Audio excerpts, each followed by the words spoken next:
Hello students, welcome to Prayas Institute. My name is Mohit Sawant and we will be resuming our PYQ practice series जो हम लोगों ने एक हफ्ते पहले रोक दी थी just because of some XYZ technical reasons. So now we will be resuming with the economy section. बहुत सारे बच्चों ने रिक्वेस्ट की थी इन बिटवीन कि सर इकोनॉमी कब शुरू कर रहे हैं, इकोनॉमी कब आ रहा है. So here we are, we will start with our day 46. हम लोगों ने डे 45 तक हिस्ट्री, ज्योग्राफी, पॉलिटी, एनवायरमेंट ये सब्जेक्ट कवर कर लिए हैं. Now we will be resuming with our economy section and in the economy section we will be covering our important topics.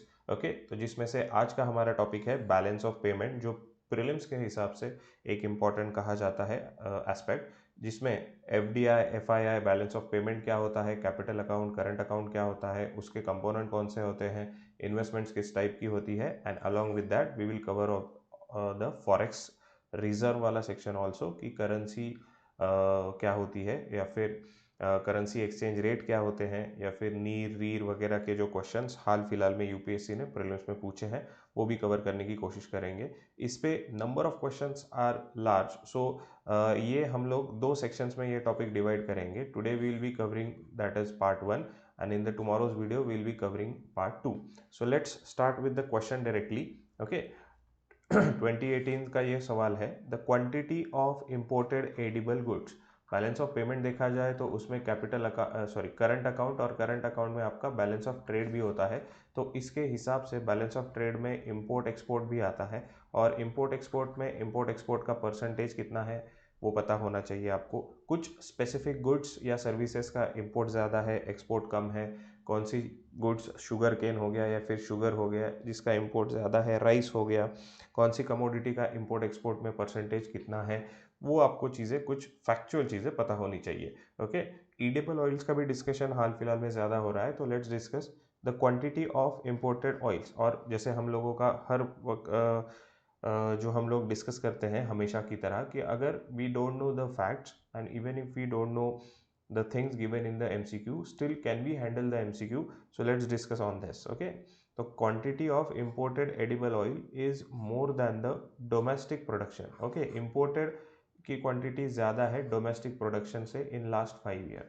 तो imported की quantity, suppose see why we, अगर ये आपको fact पता भी नहीं है, so what logic we can apply कि why we import basically any good, कोई भी गुड्स हो, ओके, गुड या सर्विसेज हो, why we import that, because we have the less quantity in the form of domestic production. Okay, और इसीलिए हमें import ज़्यादा करना पड़ता है because demand is high, right. Therefore we can say कि डोमेस्टिक प्रोडक्शन कम है, इसीलिए हमें इम्पोर्ट ज़्यादा करना पड़ रहा है क्योंकि डिमांड हमारी ज़्यादा है.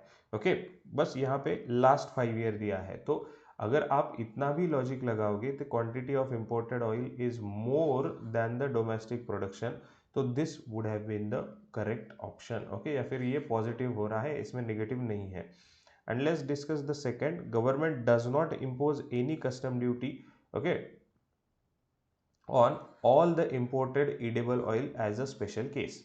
ठीक है, गवर्नमेंट जो कस्टम ड्यूटी है, तो अभी तो इसका कंपैरिजन, अगर आप ईडेबल ऑयल्स के बारे में आपको नहीं भी पता है तो इसका कंपैरिजन आप रेगुलर क्रूड ऑयल से कर सकते हैं. ओके, जो हम लोग इंपोर्ट करते हैं. तो अगर क्रूड ऑयल की, वैसे तो क्योंकि बहुत सारे बच्चे इस स्टेटमेंट को ऐसा कंसिडर कर सकते हैं कि sir yes we need a edible oil, और ये अगर फूड ग्रेन कैटेगरी में आता है और ये इसेंशियल गुड्स की कैटेगरी में आता है, तो कस्टम ड्यूटी तो वे ऑफ होनी ही चाहिए, राइट. तो ये लॉजिक लगा के बच्चे इसे पॉजिटिव ले सकते हैं, लेकिन यहाँ पे गलत हो जाएगा because there are very few goods और services on which government levies और impose zero custom duty. Okay, कि जैसे कि मैं यहाँ पे क्रूड ऑयल का एग्जांपल आपको दे रहा था, crude oil also comes under the essential services, but still government impose custom duty. Okay, जो कोई भी है, या फिर अदर टैक्सेस, एक्साइज वगैरह जो कोई भी होंगे, वो टैक्सेस गवर्नमेंट इम्पोज करती है. ओके, और इसी वजह से इसका क्रूड ऑयल का या फिर रेगुलर पेट्रोल डीजल का जो दाम है वो बढ़ जाता है लोकल मार्केट में. ओके, इस पे ये डिबेट तो आपने सुनी होगी कि let's wave of the custom duty, या फिर let's wave of the excise duty, या फिर let's bring the crude oil या फिर petrol and diesel into GST, तो इससे टैक्सेशन कम हो जाएगा, लेकिन गवर्नमेंट अभी नहीं कर रही है ये. Okay, same logic goes with the edible oils also. तो वेव ऑफ नहीं करेगी। और ये कीवर्ड्स है यहाँ पे ऑल इंपोर्टेड एडिबल ऑयल, इसीलिए दिस इज निगेटिव। ओके, और अगर ये निगेटिव हो रहा है so we can delete this, okay, and confuse between A and D, and let's go with the A. So A would be the answer here, right? Even if you don't know any form of data और facts here, we can come across the solution. यहाँ पे मैंने कुछ information आपको दी है about the edible oil sector in India. Please go through it, because you tell me in the comment box that year 2023 is a year of what? Okay, you need to tell me. So let's move to the next question. 2019 का question है, most of India's external date. Okay, जो India का date होता है, जिसे हम governmental date भी कह सकते हैं, पब्लिक डेट भी कह सकते हैं। Most of India's debt is यहाँ दो टाइप के होते हैं, एक तो एक्सटर्नल या फिर इंटरनल। ओके, यहाँ पे लिया है India's external debt is owned by the government entities. So can we say this is correct, right और रॉन्ग? तो अगर आप इंडिया या फिर पब्लिक डेट के बारे में बात कर रहे हो तो ये बात याद रखिए, ऑलवेज रिमेंबर दिस फैक्ट। अगर आपने अभी तक ये नहीं पढ़ा होगा तो अभी से इस स्टेटमेंट के साथ आप लोग ये याद रखिए कि internal debt is always greater than external debt. अगर पब्लिक डेट की बात हो रही है तो व्हाई दिस इज सो, क्योंकि इंटरनल डेट ये मिलने के लिए या फिर इंटरनल डेट ये अवेल होने के लिए बहुत इजीली अवेलेबल हो जाता है। एक्सटर्नल डेट में ऑब्लिगेशंस या फिर कंडीशनलिटीज होती हैं, इसीलिए एक्सटर्नल डेट ज़्यादा आसानी से नहीं मिलता है गवर्नमेंट को। ओके, बट यहाँ पे दिया है कि most of India's external date कहाँ है, पब्लिक डेट नहीं कहा है। इंडिया यानी फिर इसमें आएगा गवर्नमेंट प्लस नॉन गवर्नमेंट, यानी प्राइवेट एंटिटी भी अगर डेट ले रही है एक्सटर्नल डेट, तो इसमें ये देखिए कि यहाँ पे आपको देता हूँ कि अगर प्राइवेट एंटिटी डेट ले रही है तो प्राइवेट एंटिटी के लिए external debt is most easily available. Okay, तो इसीलिए जो कोई भी एक्सटर्नल डेट है जिसे हम एक्सटर्नल कमर्शियल बोरोइंग्स भी कहते हैं, इसमें प्राइवेट एंटिटी का डेट ज़्यादा होता है इंस्टेड ऑफ गवर्नमेंटल डेट और public debt. So hence this statement is wrong. तो most of the India's external debt is owned by private entities होना चाहिए था यहाँ पे। ओके, इसीलिए ये रॉन्ग हो जा रहा है। Next, all of the India's external debt is dominated in US dollar. वैसे ये तो फिर ऑलमोस्ट रॉन्ग ही है सर, क्योंकि all of India's external date ऐसे थोड़ी होता है कि दूसरी भी बास्केट ऑफ करेंसीज हो सकती है, यूरो हो सकता है, डॉलर हो सकता है, पाउंड हो सकता है, XYZ हो सकता है। तो ये तो मैंने पढ़ते ही आपको एग्जैक्टली रॉन्ग होना चाहिए ये statement. So the answer B D here, both statement are wrong, आपको करेक्ट पूछा है, right? So I hope you got the logic here also. 2019 का क्वेश्चन था। Let's move to the next one in 2019 also only. In the context of India, which of the following factors are contributors to reducing the risk of currency crisis? Okay, अगर country में currency crisis हो रहा है, first of all what do we mean by currency crisis? तो simply currency crisis आप से देख सकते हो कि अगर आपकी करेंसी बहुत ज़्यादा डिप्रिशिएट हो रही है as compare to other currency, तो इसे हम लोग करेंसी क्राइसिस कह सकते हैं, राइट? क्योंकि बहुत सारे बच्चों को what do we mean by currency crisis वो ही नहीं अगर पता होता तो ये सवाल तो आने से रहा फिर आपको, राइट? तो अगर आपका रुपीज़ का वैल्यू बहुत ज़्यादा डिप्रिशिएट हो रहा है as compare to dollar just because of the market forces, nothing else, तो उसे हम लोग करेंसी क्राइसिस कहेंगे। तो उसे कम करने के लिए ओके, या फिर यहाँ पूछा है which of the following factors are contributor to the reducing risk of currency crisis, यानी करेंसी क्राइसिस कम करने के लिए कौन कौन से ऑप्शंस हो सकते हैं ये देखते हैं इसमें। तो foreign currency earnings of India's IT sector, हाँ, तो अगर इंडिया का आईटी सेक्टर जो है वो फॉरेन करेंसी ज़्यादा इंपोर्ट कर रहा है, अर्न ज़्यादा कर रहा है, तो इसका मतलब ये है कि फॉरेन करेंसी का फ्लो बढ़ गया इंडिया में, और अगर फॉरेन करेंसी का फ्लो बढ़ गया तो वो करेंसी जो है वो डिप्रिशिएट होगी एंड रूपी अप्रिशिएट होगा। सो करेंसी क्राइसिस अवॉइड करने के लिए ये ऑप्शन बिल्कुल भी लागू हो रहा है यहाँ पे। Definitely it is the right option और right choice. Then increasing the governmental expenditure, अभी गवर्नमेंट एक्सपेंडिचर इंक्रीज कर रहा है, तो वो गवर्नमेंट कहाँ पे इंक्रीज कर रहा है? तो डोमेस्टिक इंक्रीज कर रहा है, तो रूपी का फ्लो जो है इंक्रीज हो रहा है। और अगर रूपी फ्लो इंक्रीज हो रहा है तो with the simple rule of demand and supply, तो अगर सप्लाई इंक्रीज हो रहा है तो डिमांड कम होगी and it will get depreciated and it will not appreciated. तो दिस विल रिड्यूस द और this will increase the possibility of currency crisis because it will increase the flow of रूपी in the domestic market, इसलिए ये गलत हो गया। तो अगर सेकंड गलत हो गया तो 2 एलिमिनेट हो रहे हैं यहाँ पे। Let's think about the third one, remittances from Indian abroad. Okay, तो रेमिटेंसेस अगर आ रहे हैं तो same this goes with the option number 1, that is flow of dollar will increase, है ना। और ये फिर वही हो जाएगा यहाँ पे जो मैंने एक्सप्लेन किया है कि how the rupee get appreciated. तो there are chances that answer should be 1 and 3 and this is correct. Okay right, I hope you got the case. C 3 question हम लोगों ने यहाँ पे देखे, तो 3 में से कह सकता हूँ कि एक क्वेश्चन फैक्चुअल था लेकिन 2 पूरे कंसेप्चुअल थे। तो ये जो टॉपिक है बैलेंस ऑफ पेमेंट वगैरह, इसमें अगर आपको कंसेप्ट क्लियर होगी तो you need not to look here and there, you will get the answer clear। Okay, next question, which of the following is not most likely the measure of government or RBI to stop the slide of Indian rupee? ठीक है, पिछले question से ही मिलता जुलता यह सवाल है कि रूपी का डिप्रिसिएशन ओके कम करने के लिए कौन से मेजर यहाँ पे नहीं होंगे, दिया गया है not the major. Okay, 3 majors होंगे, एक नहीं होगा। What is are option C, ऐसे स्टेटमेंट अगर दिए होंगे तो what will do, will read the low simplest वाला स्टेटमेंट फर्स्ट और we'll read the shortest first. Okay, जिन लोगों ने मेरा एनवायरमेंट का सेक्शन पूरी तरीके से पीवाईक्यू का देखा होगा यूट्यूब पे, उन्हें ये चीज़ पता है कि what is our discussion here कि we'll read the shortest statement first and then will go to the lengthier statement. तो which one is shortest statement, D is the shortest statement here. So let's read it. Following an expansionary monetary policy, तो अगर expansionary monetary policy हो रही है तो इसका मतलब क्या है कि रुपी का सप्लाई बढ़ रहा है मार्केट में। ओके, एक्सपांशनरी मॉनेटरी पॉलिसी का मतलब ये है, और रुपी का सप्लाई अगर बढ़ रहा है तो जैसे पिछले क्वेश्चन में ही हम लोगों ने डिस्कस किया, the slide of rupee. Okay, क्योंकि सप्लाई बढ़ रहा है तो डिमांड कम होगी, और डिमांड कम होगी तो rupee will slide again with respect to other currency, slide will increase, है ना। तो ये मेजर नहीं हो सकता है। तो आपको पूछा है कौन सा मेजर नहीं हो सकता है, तो यही तो मेजर है कि जो नहीं हो सकता है, राइट। तो देखिए मैंने जो आपको ट्रिक बताई कि अगर आप शॉर्टर स्टेटमेंट फर्स्ट पढ़ोगे तो आपको ये बहुत बार चांसेस मिलेंगे कि एमसीक्यूज में कि आपको दूसरे स्टेटमेंट पढ़ने की भी ज़रूरत नहीं है। अगर आपको फिक्स्ड कंसेप्ट क्लियर है तो you read only one statement and you get the answer here and you will save your time, you will increase your confidence, you will increase your accuracy, and that will get benefited into the next subsequent questions, right। तो ये होगा, right. बाकी के पढ़ने की ज़रूरत नहीं है। अगर आपको पढ़ना हो तो वीडियो पॉज करके आप लोग पढ़ सकते हो कि how they will help in reducing the और stop reducing the slide of Indian rupees, right. Let's move to the next one.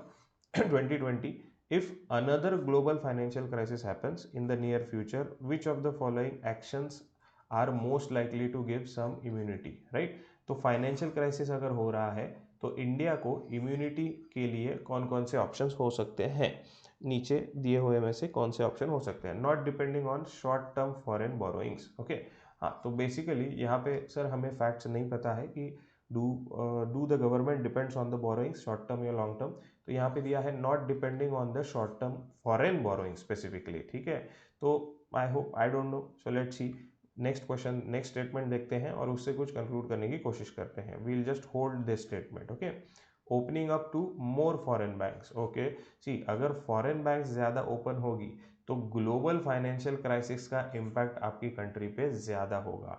सो ये तो नहीं हो सकता है, right. If this is not there so 2 तो चले गए। Now we have to decide between A and C. So we need to read the third one also.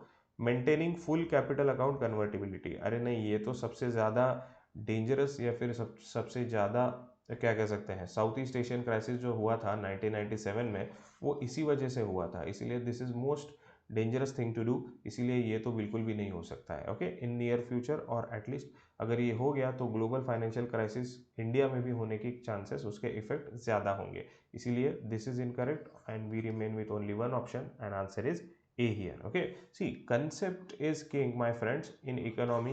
अगर आपको थोड़ी बहुत फैक्ट इधर उधर है फिर भी चलेगा, लेकिन कंसेप्ट इज किंग जो मैं कह रहा हूँ आपको। सी जैसे मैंने यहाँ पे कहा कि ये हमें नहीं पता है, so let's hold it and next move to the next statement. So यहाँ पे MCQ सॉल्व करना भी आ जाना चाहिए आपको, इसीलिए हम लोग ये डिस्कशन यहाँ पे कर रहे हैं, राइट।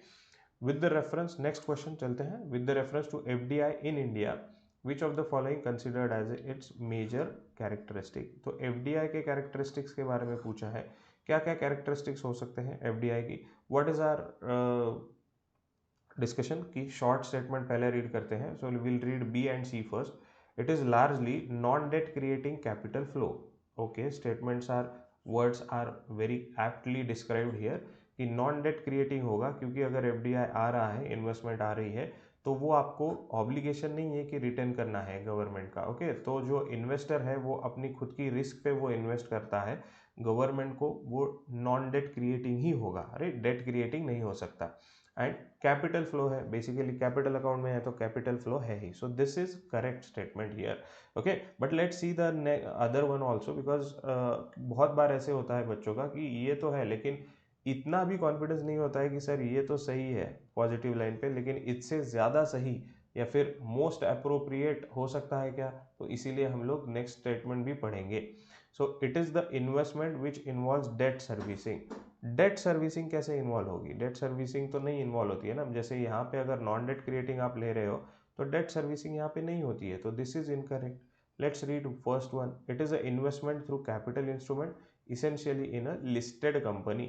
अभी यहाँ पे एक्सट्रीम एंड को जाने वाला ये वर्ड यहाँ पे दिया है, essentially in a listed company, not required that it should be in a listed company only. ठीक है, तो इसीलिए ये भी रॉन्ग हो रहा है। It is the investment made by foreign institution investor in the government security. तो अगर फॉरेन इंस्टीट्यूशनल इन्वेस्टर है तो वो एफडीआई कैसे होगा ना, तो ये तो बिल्कुल भी गलत है। And hence we remain with only one option, B is the answer here. ठीक है, I hope you got the choice या फिर ऑप्शंस हियर। चलो next one, with reference to international trade of India at present which of the following. International trade के बारे में पूछा है, 2020 का सवाल है। इंडियाज मर्चेंडाइज ट्रेड, सी अभी अगर ट्रेड के बारे में पूछा है तो कुछ आपको थंब रूल्स पता होने चाहिए। ओके, थंब रूल्स का मतलब क्या है कि इंडिया का मर्चेंडाइज ट्रेड जो है वो ऑलवेज डिफिसिट है। ओके, यानी import is always greater then export. India का जो कैपिटल अकाउंट है वो ऑलवेज सरप्लस है। ओके, तो ऐसे कुछ थंब रूल्स आपको पता होने चाहिए ओवरऑल बैलेंस ऑफ पेमेंट की बारे में। यहाँ पे मैंने दो एक एग्जाम्पल के लिए बताए, आप बाकी के स्टैटिक सोर्सेस में से पढ़ सकते हो। ओके, तो इंडियाज तो इसी क्यों ये मैं क्यों कह रहा हूँ थंब रूल, क्योंकि इर्रेस्पेक्टिव ऑफ ईयर, यानी यही सवाल अगर 2023 को रिपीट होगा तो ये थंब रूल तो चेंज नहीं होने वाला है कि India's import is more then export. Okay, तो ये तो चेंज नहीं होने वाला है। तो ऐसे कुछ thumb rules irrespective of year जो सही होंगे वो पता होने चाहिए। यहाँ पे देखते हैं, India's merchandise export are less than its merchandise import. तो ये सही है क्या, जैसे मैंने अभी कहा, this is your thumb rule, merchandise export is less than whatever is the year you should mark this correct. ये याद रखिए, whatever is the year you should mark this correct. Okay, India's import of, next, India's import of iron and steel chemical fertiliser machinery have decreased in recent year.